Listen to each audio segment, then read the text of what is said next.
Deep in the bowels of London, England, a network of Victorian tunnels has carried sewage beneath the city streets for more than 150 years. But in 2017, workers discovered something strange lurking in the dark.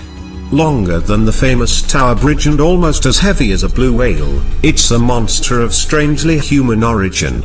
But will the team be able to cast it aside?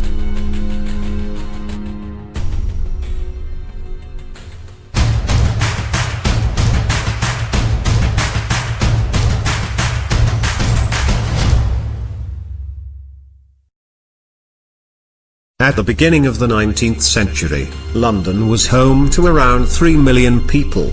But while this made it one of the most populous cities in the world, it also led to some rather unpleasant conditions. In fact, most of the River Thames, which flows through the city, functioned as an open sewer at the time. Unsurprisingly, then, these conditions were disastrous for the health of London's population. You see, as bacteria bred in the city's water supply, diseases like cholera became rife. Eventually, scientists realized the cause of the outbreaks, and the British government began to take steps to modernize the sewers. Assigned the task of bringing the system up to date, civil engineer Joseph Bazalgette designed an extensive underground network consisting of several interlinking sewers. This network then collected waste from across the city and transported it to the Thames estuary, and there it was disposed of, far away from the local population. Built between 1859 and 1865, Bazalgette's system had an immediate effect on public health, preventing yet another cholera outbreak from devastating the city in 1866. And, amazingly, the system is still in use today. What's more, although the Victorian tunnels have been modernized over the years, they continue to form the spine of London's sewerage system, some 150 years after they were first constructed. Of course, London today is a far cry from the city of Jack the Ripper and Victorian slums. In fact, almost 9 million people now call the city home.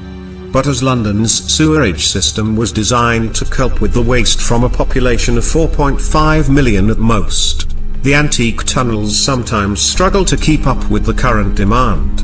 In fact, as the population of London continues to grow, residents have become used to the problems of an inadequate sewer system yet again. Indeed, the River Thames once more suffers from pollution, and heavy rains bring waste flowing out of the city's drains. But deep beneath the streets of East London, another, more modern, horror has recently been discovered. You see, in September 2017, workers from Thames Water were carrying out a routine inspection of the sewers beneath Whitechapel, a once impoverished area of London's East End. Suddenly, though, the team stumbled across something bizarre blocking a 3-foot-tall tunnel beneath the city streets. Shockingly, the blockage was caused by a collection of fat, oil and waste products that had congealed into a single mass. Weighing in at around 130 tons, the lump, known as a Fatberg, stretched to a staggering 820 feet in length. For reference, that's longer than the combined length of 2 football fields. Fatbergs in the London sewer system, in fact, date back to at least 2013, when a 15-ton mass of wet wipes and food waste was discovered beneath the district of Kingston upon Thames. And interestingly, it isn't just London that has borne witness to these gruesome monsters over the years. Indeed, in September 2014, the sewers under Melbourne, Australia, became blocked by a Fatberg consisting of grease, waste and fat. Then, the following year, the masses were discovered clogging the drains of Cardiff, Wales. In fact, London, Wales and Australia seem to be the hubs for this particular phenomena, although another example appeared in Baltimore, Maryland, in 2017. But according to Thames Water, the Whitechapel Fatberg was among the biggest that they had ever seen. Furthermore, it had set into a solid mass, making removal a lengthy and complicated process. And if the expert team didn't succeed in clearing the fat from the sewers, they risked seeing waste flood out onto London's streets.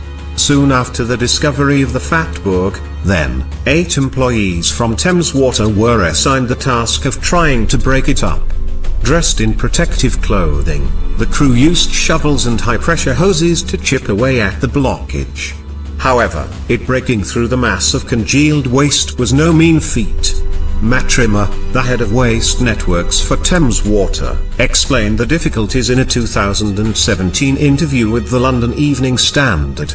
"It's a total monster, and it's taking a lot of manpower and machinery to remove as it's set hard," he said. Eventually, though, after 9 weeks of effort, the Fatberg was successfully cleared. As well as fat and wet wipes, the mass was also found to contain household waste such as nappies, condoms and cooking oil. What's more, the Fatberg had also damaged the structure of the sewer, which had made it even more difficult to remove. And while the workers eventually managed to defeat the beast, it wasn't a job that anyone relished. Alex Saunders, Thames Water's waste network manager, described the horror. "It was some of the most gut-wrenching work many would have seen," he told the BBC in 2017. Unfortunately, it probably isn't the last time that he and his colleagues will have to face a Fatberg. In fact, it's thought that the company spends some £1 million every month clearing similar blockages from London's sewers. According to Rimmer, the blockages are mostly caused by human ignorance, making the entire process even more exasperating.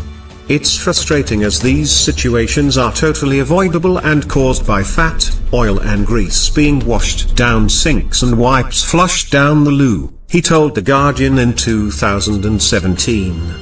Water chiefs are reaching out, then, to both businesses and individuals alike in an effort to prevent Fatbergs continuing to damage London's antiquated sewer system. Indeed, engineers have been taking time to visit food vendors across the city and explain how to properly dispose of fat and waste. And Rimmer is also encouraging consumers to be careful about what they throw away. "The sewers are not an abyss for household rubbish," he cautioned, "and our message to everyone is clear: please bin it, don't block it." Thames Water, meanwhile, have been researching potential uses for the Fatbergs, including the possibility of turning them into useful biofuels. In fact, one such novel use for the Fatberg was unveiled just weeks after it was finally removed from Whitechapel's sewers. Yes, it was announced that a portion of it would be going on display in the Museum of London in 2018. According to Thames Water spokesperson Stuart White, the idea is to get visitors to think about what they are putting into the city's sewers. "This rock-solid chunk in the museum is a vivid reminder to us all that out of sight is not gone forever," he told ITV in 2017, "so please help keep London